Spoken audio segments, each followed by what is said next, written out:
Bueno, comenzamos la grabación de un nuevo vídeo.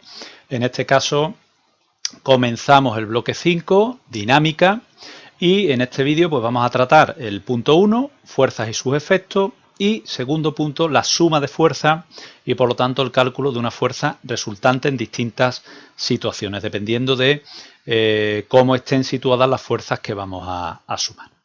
Lo primero es trabajar o hablar de lo que es el concepto de dinámica. Recordar que venimos de un tema que es cinemática, en el que nosotros lo que hemos estudiado, hemos descrito el movimiento, es decir, la cinemática se encarga de estudiar el movimiento, las características del movimiento, como velocidad, posición, tiempo que tarda, etcétera, una serie de magnitudes, pero en ningún momento se pregunta cuáles son las causas de por qué ese objeto está en movimiento o cambia su movimiento, ¿de acuerdo? La dinámica es la parte de la física que se encarga de estudiar las causas que producen el movimiento. Y cuando nosotros nos hacemos la pregunta de qué es lo que provoca que los cuerpos, por ejemplo, modifiquen su estado de movimiento o que yo pueda deformarlos, cambiarle su forma, la respuesta es muy sencilla. Las fuerzas. Es decir, las fuerzas son las responsables de la modificación del movimiento o la forma, etcétera, que pueda tener un objeto. ¿Vale? La dinámica, por tanto, se encarga del estudio de esas causas que provocan el cambio en el movimiento y por tanto estudia las fuerzas. Cuando nosotros entramos a estudiar la fuerza, lo primero que hay que hacer es definirla. La fuerza es una magnitud vectorial. Yo creo que eso se entiende fácil. Cuando nosotros empujamos una mesa, dependiendo de en qué dirección y en qué sentido la empujemos, la mesa se va a desplazar en un sentido, en una dirección u otra, y en un sentido u otro. Por lo tanto, está claro que es una magnitud vectorial. Y es importante que aparece siempre como interacción mutua entre cuerpos. Por ejemplo, cuando la Luna orbita alrededor de la Tierra, va a aparecer una fuerza que se llama fuerza gravitatoria, que es la que provoca ese movimiento. Pero la interacción es mutua entre la Tierra y la Luna. La Tierra provoca que la Luna oscile alrededor de la Tierra, orbite, perdón, alrededor de la Tierra. Sin embargo, la Luna también va a ejercer una fuerza sobre la Tierra. En concreto, es la responsable de esa acción gravitatoria de la Luna sobre la Tierra de las mareas, ¿de acuerdo? De los ascensos y los descensos del nivel del mar. Bien, también se puede provocar alguna deformación, ¿de acuerdo? Es una interacción entre cuerpos. Cuando yo cojo un trozo de plastilina y lo presiono, le aplico una fuerza, la estoy deformando. Pero hay una interacción entre dos cuerpos, mi mano y la plastilina, ¿vale? Por lo tanto, la fuerza siempre es interacción. ¿Qué características generales tiene? Pues lo que acabo de comentar. Tiene que haber una interacción entre dos cuerpos. Pero esa interacción puede ser de contacto o a distancia. Por ejemplo, un choque, una bola de billar que choca con otra. Los contactos, una mesa que empujamos, ¿de acuerdo? Hay un contacto entre nuestras manos y la mesa. Rozamientos con por ejemplo, la mesa cuando se desplaza roza con el suelo. Un contacto entre la superficie y la mesa y por lo tanto hay un rozamiento. Sin embargo, por ejemplo, la atracción gravitatoria o las atracciones o repulsiones eléctricas y magnéticas no es necesario que los cuerpos estén en contacto. Es decir, hay una interacción, una fuerza gravitatoria de interacción entre la Tierra y la Luna y la Tierra no están en contacto, están separadas. O dos objetos sufren una atracción o repulsión eléctrica y por tener carga y no están en contacto. Es decir, la interacción puede ser o bien de contacto o a distancia. Los cuerpos no tienen fuerza. Es decir, yo no puedo decir el libro tiene fuerza. No. La fuerza es algo que se ejerce sobre los objetos como consecuencia de la interacción entre ellos.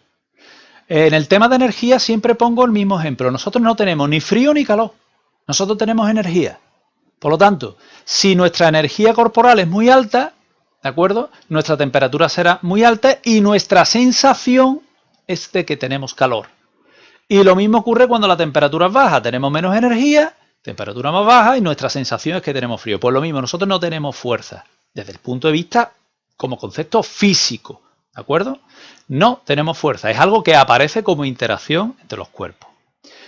Y esa interacción es mutua, es decir, un objeto 1, el primer cuerpo ejerce una fuerza sobre el segundo, veis aquí, está representada como 1, 2. Imaginar estas dos bolas de billar que vienen una hacia la otra y chocan. La bola de billar 1 está ejerciendo una fuerza sobre la 2, bola 1 sobre la 2, que está provocando que la bola 2 vaya en esta dirección y este sentido. Y la bola 2, al chocar con esta, está provocando una fuerza sobre la bola 1, fuerza que ejerce la bola 2 sobre la 1, 2 sobre la 1, así es como se interpreta la representación que hemos hecho aquí, que va a provocar que vaya en esta dirección y este sentido. Ambas fuerzas van a ser iguales y de sentido contrario. Esto lo entenderemos mucho mejor cuando veamos en vídeos posteriores las leyes de Newton. En concreto, aquí estamos hablando básicamente de la tercera ley de Newton, el principio de acción y reacción. Vuelvo a insistir en que las fuerzas son magnitudes vectoriales, se representan con vectores, en el que indicamos módulo, dirección y sentido, y el punto de aplicación siempre se coloca sobre el objeto que sufre la fuerza. Vuelvo aquí. Esta fuerza que he pintado aquí la pinto sobre el objeto 2 porque es la que ha provocado la masa 1 sobre la 2. Sin embargo, esta otra fuerza la pinto sobre la bola 1 porque es la que ha provocado la fuerza 2 sobre la bola 2 sobre la 1. ¿De acuerdo? O sea, cada fuerza debe estar aplicada sobre el objeto que sufre la acción de esa fuerza. No del que la provoca, sino del que la sufre. Y su unidad en el sistema internacional se denomina Newton. ¿Qué efectos provocan las fuerzas? Bueno, hay dos tipos de fuerzas. Están las fuerzas de contacto y las fuerzas a distancia. Ya lo hemos comentado. Las fuerzas de contacto son cuando los cuerpos están en contacto entre sí, choques, rozamientos, etcétera. Ya lo hemos comentado antes. Y las fuerzas a distancia, los cuerpos están interaccionando entre sí, pero no están en contacto, están separados a una cierta distancia, como puede ser la atracción gravitatoria, como acabo de comentar, la eléctrica o la magnética. ¿De acuerdo? Bien, que los efectos que van a provocar esta fuerza sobre los objetos dependerán de las características que tengan los objetos. Por ejemplo, si tenemos cuerpos elásticos, que son aquellos que recuperan su forma inicial al dejar de hacer fuerza sobre ellos. Es decir, si yo tengo un cuerpo elástico, cuando yo aplico una fuerza y dejo de aplicar, lo deformo, y cuando dejo de aplicarla, pues el objeto recupera su forma inicial. Por ejemplo, puede recuperarla o no, puede deformarla. Por ejemplo, muelle y arcilla. En el caso de la arcilla lo deformamos, no lo rompemos, lo deformamos, pero no lo rompemos. Los cuerpos plásticos son los que nunca recuperan su forma inicial. Aquí sí pueden recuperarla, aquí no. Por ejemplo, yo cojo un trozo de papel y aplico una fuerza y lo rompo, aunque deje de aplicar esa fuerza, el papel no va a volver otra vez a unirse, ¿de acuerdo? Por lo tanto, no recuperan su forma inicial una vez que se aplica la fuerza, o lo arrugo, ¿de acuerdo? Cojo un papel, lo arrugo y formo una bola de papel. Una vez que dejo de aplicar esa fuerza, la bola de papel no va otra vez a extenderse y va a formar el folio con la forma plana que tenía, evidentemente, ¿vale? Bien. Vamos ahora a la parte importante del vídeo. Vamos a sumar fuerzas. Es decir, nosotros cuando tenemos un objeto, sobre un objeto normalmente actúan varias fuerzas, ¿de acuerdo? Pero si actúan varias fuerzas, esa fuerza en global, ¿cuál va a actuar? Me explico. Si yo tengo varias personas que están empujando una mesa en distintas direcciones, distintos sentidos, al final, ¿la mesa hacia dónde va a ir? Pues está claro que va a ir en lo que sería el resultado de sumar la acción de todas esas fuerzas. La acción que hace cada una de esas personas que está empujando la mesa en la dirección y sentido que corresponda. ¿De acuerdo? Es decir, yo voy a sumar las acciones, las fuerzas, las voy a sumar. La letra sigma significa sumatorio de, sume usted las fuerzas, las voy a sumar, y cuando las sume voy a obtener una fuerza resultante. Esa fuerza resultante va a ser la que me va a decir a mí, pues la mesa va a ir en esta dirección y en este sentido. ¿De acuerdo? Para poder sumar fuerzas, como indico aquí en el punto 2, solamente voy a poder sumar las fuerzas que actúan sobre el objeto. Es decir, si yo estoy empujando, somos 5 personas empujando una mesa en distintas direcciones y sentidos, pues está claro que solamente voy a poder sumar esas 5 fuerzas. Lo que no voy a poder, voy a sumar las fuerzas que están actuando sobre el objeto. El resto de fuerzas me dan igual. ¿De acuerdo? Esa es la primera aclaración. Segundo, sería la suma aplicada de cada una de esas fuerzas, el sumatorio. Y que como la fuerza es un vector, su suma dependerá de la dirección y sentido y del ángulo que formen esas fuerzas. ¿De acuerdo? Podemos tener fuerzas que se neutralicen o fuerzas que se sumen. ¿De acuerdo? Que se sumen una a la acción de la otra. ¿De ¿De acuerdo? Por ejemplo, si empujamos dos personas a la mesa en la misma dirección y sentido, las fuerzas que estamos aplicando los dos se están sumando. Pero si una la empuja en una dirección y un sentido y la otra la empuja en la misma dirección y sentido contrario, hay una parte de las fuerzas que estamos aplicando uno de los dos que se está anulando por la acción del otro. ¿De acuerdo? Entonces, eso tiene que ver con la dirección y el sentido. Lo que vamos a ver ahora es cómo se suman esas fuerzas, tanto gráficamente como analíticamente. Vamos a empezar por la suma gráfica. Fijaros, aquí tenemos dos fuerzas, vamos por paso, vamos de más sencillito a más complicado. Vamos a ver fuerzas que están en la misma dirección y sentido. Aquí tenemos las dos. Estarían aplicadas sobre el objeto. Si yo sumo, la fuerza total que estoy aplicando será la suma de las dos. Es decir, la fuerza resultante del sumatorio tendrá la misma dirección y sentido que las dos fuerzas, como veis aquí, y su módulo será la suma de los dos módulos. Es decir, si yo estoy empujando o tirando en esta dirección y este sentido con una fuerza de 3 newton y con este con una fuerza de 2 newton, la resultante en módulo, ¿de acuerdo?, tendrá un valor de 5 newton, ¿de acuerdo?, en la misma dirección y sentido de ambas fuerzas. ¿Qué ocurre si las fuerzas tienen la misma dirección y sentidos opuestos? Pues muy sencillo, pues que la fuerza resultante tendrá la misma dirección y sentido de aquella que sea mayor. Fijaros, como F1 es más grande que F2, pues el sumatorio de la fuerza tendrá esta dirección y este sentido, pero fijaros que le ha puesto la flecha más chiquitita. ¿Por qué? Pues porque el módulo será la resta de ambos módulos. Es decir, si estoy aplicando una fuerza, como he dicho antes, de 3 newton y otra de 2, el efecto final es que es como si estuviésemos tirando del objeto en esta dirección, en este sentido, con una fuerza de un solo newton, que sería la resultante. ¿De acuerdo? O sea que ya hemos visto la misma dirección y mismo sentido y distintos sentidos, qué habría que hacer y cómo se representa gráficamente y cómo se calcula, ¿vale? Porque aquí está el cálculo analítico también. Fuerzas en diferentes direcciones. Para calcular la dirección y el sentido de fuerzas que están en diferentes direcciones se aplica lo que se conoce como la regla del paralelogramo. Aquí tenemos lo que hay que hacer. Aquí tenemos dos fuerzas representadas. Trazamos las paralelas, es decir, trazamos la paralela a la fuerza 1 que sale del punto de aplicación del vector. ¿Veis? Esta recta es paralela a este vector. Y ahora trazamos la paralela a este vector, pero partiendo del punto de aplicación de F1. Aquí está. El punto de corte será el punto final de la fuerza suma. Y el punto de corte de los dos puntos de aplicación de los dos vectores será el punto inicial. O sea, como veis, gráficamente es muy fácil. Trazamos las paralelas, la de la F1, la paralela respecto al punto final del vector F2, y aquí trazamos la paralela al vector F2 partiendo del punto final del vector F1. El vector suma resultante, que antes nos ha resultado muy fácil porque estaban en la misma dirección, será un vector que va desde el punto de aplicación de ambos vectores al punto de corte de las dos rectas paralelas que hemos representado. Es decir, punto de aplicación, punto de unión de las dos fuerzas. Extremo del vector, punto de unión de las dos rectas paralelas. Dirección, pues la línea que une esos dos puntos. Esta será la dirección en la que se encuentra el vector suma o la fuerza resultante, ¿de acuerdo? Y su módulo, pues la longitud. De aquí a aquí medimos la longitud y sabemos cuánto vale dicha fuerza, ¿vale? En módulo. ¿Cómo hacemos eso? La suma ahora numérica. ¿Cómo calculamos numéricamente cuánto vale esto? Esta longitud, ¿de acuerdo? Pues vamos a ver, es decir, su módulo. Vamos a ver dos formas. Si las fuerzas son perpendiculares, pues aplicamos el teorema de Pitágoras, ¿vale? Aquí tenemos la representación, como veis.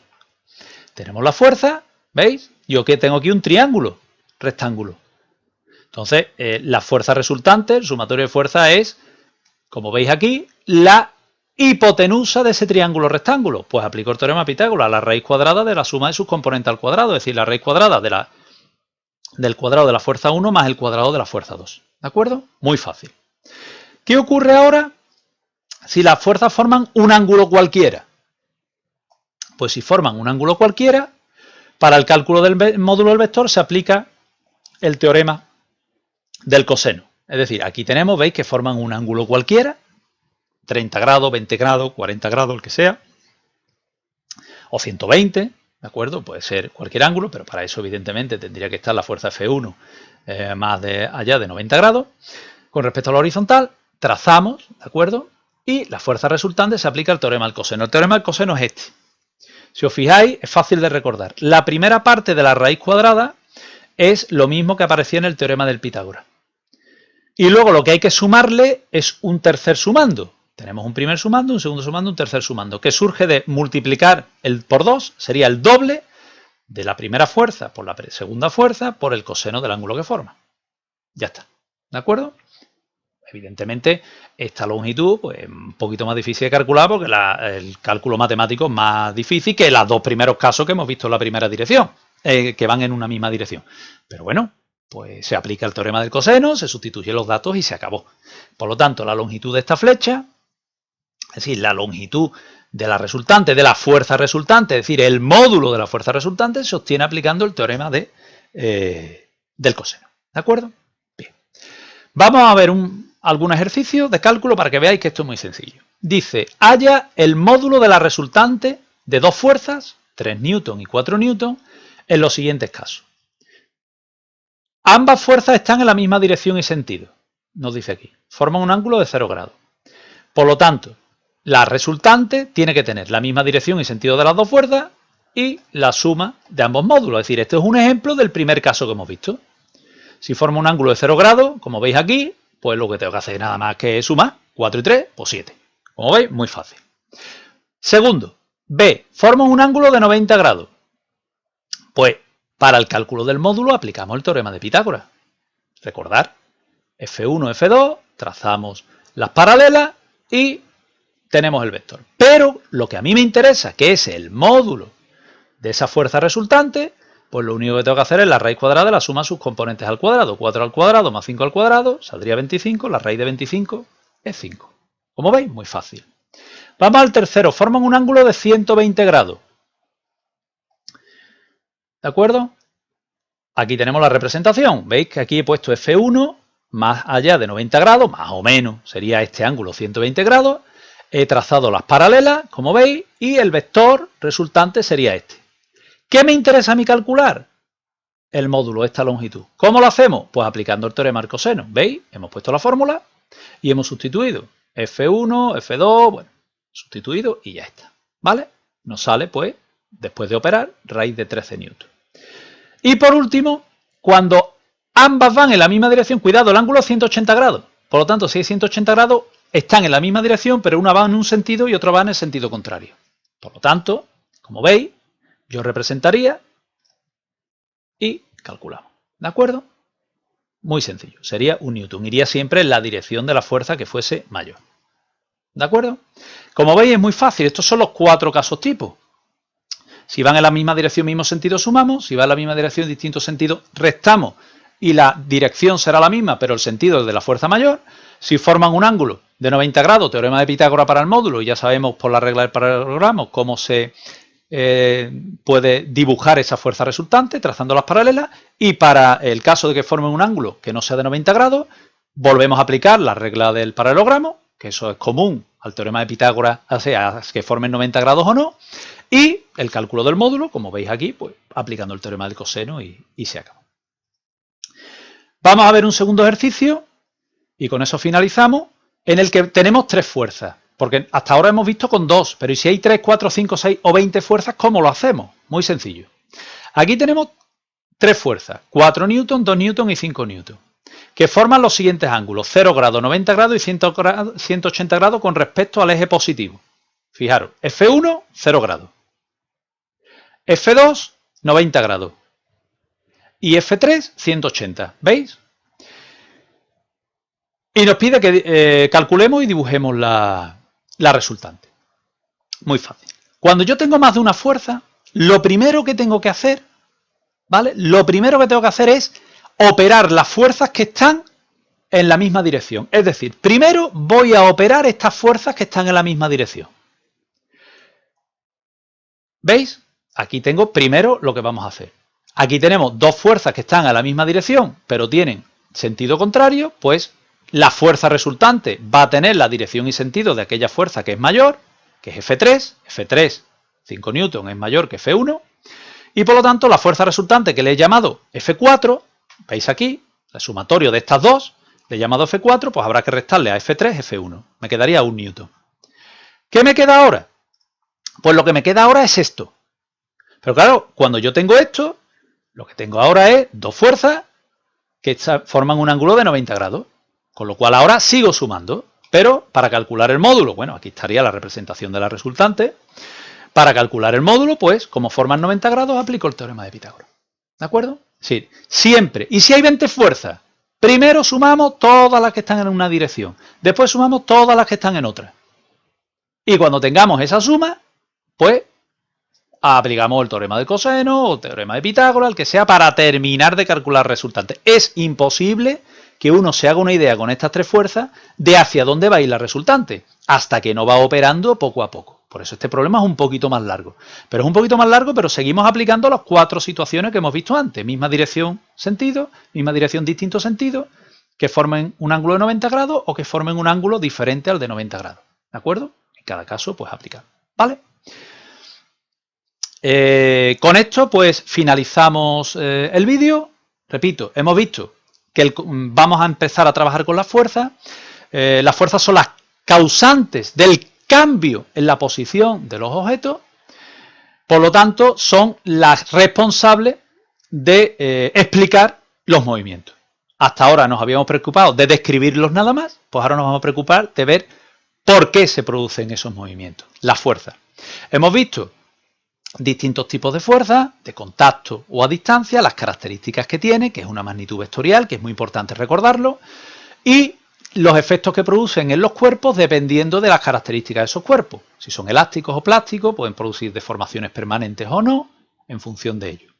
Y después, a la hora de sumar los efectos, es decir, a la hora que yo tengo un objeto en el que actúan varias fuerzas, la fuerza global o resultante será la suma de la acción de cada una de esas fuerzas sobre ese objeto. Dependiendo de qué dirección y sentido tengan esas fuerzas, hemos visto las cuatro situaciones. Misma dirección y sentido, misma dirección, distinto sentido, que forman un ángulo de 90 grados o que forman un ángulo diferente a 90 grados. Y cómo en esos dos últimos casos, a partir de la regla del paralelogramo, podemos dibujar la dirección y el sentido de esa fuerza resultante. ¿De acuerdo? Y con este par de ejercicios que hemos visto, pues cómo hacer los cálculos del módulo y la dirección y el sentido de la fuerza resultante cuando actúan varias fuerzas sobre un objeto. ¿De acuerdo? Bien, pues con esto finalizamos el vídeo y espero que a partir de aquí todos los ejercicios que aparezcan de cálculo, tanto de cálculo del módulo de una fuerza resultante o de la suma gráfica de esa fuerza resultante y el dibujo de esa fuerza resultante, pues os sea mucho más fácil. ¿De acuerdo? Bien, pues finalizamos el vídeo.